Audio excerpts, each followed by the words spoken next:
के नकीब मिल्लत बैरिस्टर जनाब असदुद्दीन ओवैसी साहब, बलाला साहब, जब्बार साहब, महमूद इंजीनियर साहब, हाजी आमिर साहब, दावरे भाई और तमाम दायस पर बैठे हुए मेरी बहनें और खुसूसी मेहमान, मैं तहे दिल से आप सभी का इस्तकबाल करती हूँ। आज का ये जलसा बहुत ही शॉर्ट नोटिस पे दिया गया, फिर भी इतने लोग जो यहाँ पे जमा हैं, मैं सभी का तहे दिल से शुक्रिया अदा करती हूँ कि आप यहाँ पे तशरीफ लाए, हमारी चंद इलेक्शन से रिलेटेड बातें सुनने के लिए आप आए। आप लोगों का बहुत शुक्रिया और वेलकम करती हूँ और दरख्वास्त करती हूँ कि वहाँ पे कुर्सियों पे बैठ जाइए, यहाँ पे रास्ता ब्लॉक करने से अच्छा कुर्सियों पे बैठ जाइए। मैं एडवोकेट आसमा शेख 174 कुर्ला रिजर्व वार्ड से इलेक्शन लड़ने जा रही हूँ। मैं गोवंडी से कॉरपोरेटर रह चुकी हूँ।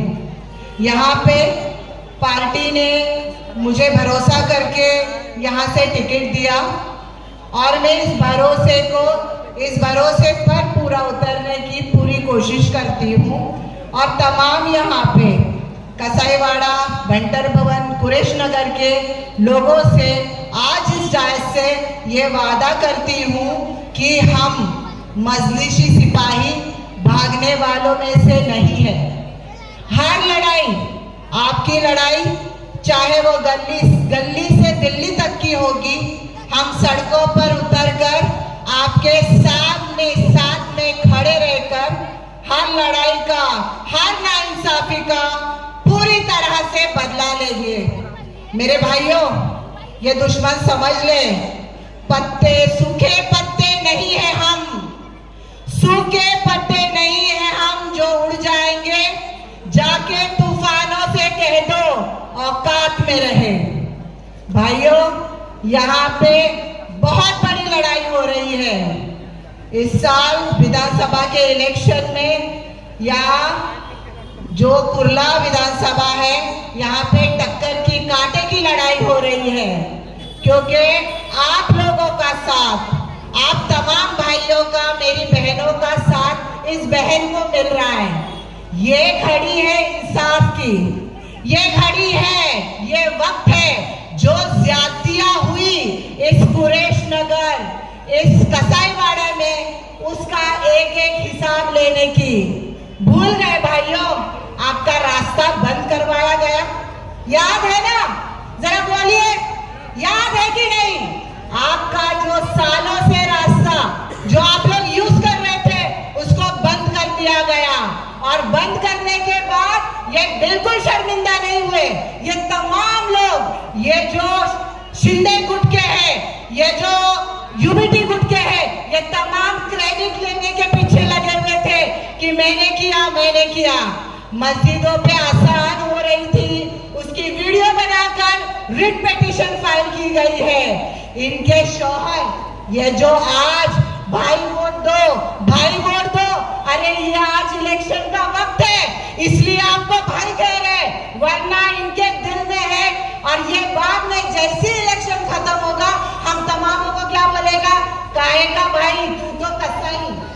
तो भाइयों, हमारी कमजोरी है, हम बहुत जल्दी भूल जाते हैं। हम भूल जाते हैं कि हमारे साथ क्या हुआ है। सारा सेक्युलरिज्म का ठिकरा हमने अपने कंधों पर डाल के रखा हुआ है, हम ही है जो लेके चल रहे हैं। भाइयों, हमको मिलकर रहना है। हम बिलीव करते हैं एकता में ताकत होती है, लेकिन कब तक नाइंसाफी को बर्दाश्त करेंगे। आज ये मशाल वाले, यूबीटी वाले आज जा जाके लोगों के कानों में क्या कह रहे, अरे पतंग वाली को नहीं देना, नहीं तो बीजेपी आ जाएगी। अरे मेरी बहन, तू कौन सी बीजेपी से कम है? तेरी ऑफिस में जब मेरी कोई पर्दानशीन बहन जाती है तो क्या कहा जाता है, नकाब बाहर निकाल के रख। क्यों? नहीं तो मेरा जो हिंदू मतदार है, मेरा वोट बैंक है, वो नाराज हो जाएगा,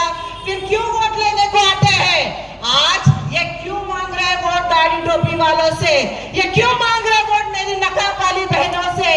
ये सिर्फ और सिर्फ हमको बहकाने का काम कर रहे हैं। कोई बीजेपी नहीं आती, कोई नहीं आती, सिर्फ आती है तो पतंग आती है। एक बार जोरदार बोलिए, कौन आता है? जोर से, आवाज नहीं आ रही है, बुलंदी से बोलिए मेरी बहनों, बोलिए पतंग। हाथ उठाइए, कौन करे पतंग के साथ? हाथ उठाइए यहाँ भाइयों, थोड़ा हौसला बढ़ाओ इस बहन का। मेरी बहनों हाथ उठाइए, बस यहाँ पे आएगी तो सिर्फ और सिर्फ पतंग आएगी। यहाँ पे इलेक्शन नहीं होता है तब क्या कहा जाता है आप सबको मालूम है, सोशल मीडिया का जमाना है। जब भी इलेक्शन आता है सब भाई भाई, लेकिन जैसे ही खत्म होता है तो मस्जिदों में घुस के मारने की बातें, तो किसी बीफ खाने वाले को मारने की बातें, मॉब लिंचिंग की बातें। लेकिन जैसे ही इलेक्शन आएगा सारी सेकुलरिज्म की बातें, सारी बातें यूनिटी की। मेरे भाइयों, हमको इनके बहलावे में इस बार नहीं आना है। दिमाग से, दिल से सोचना है कैंडिडेट कौन आपका काम कर सकता है।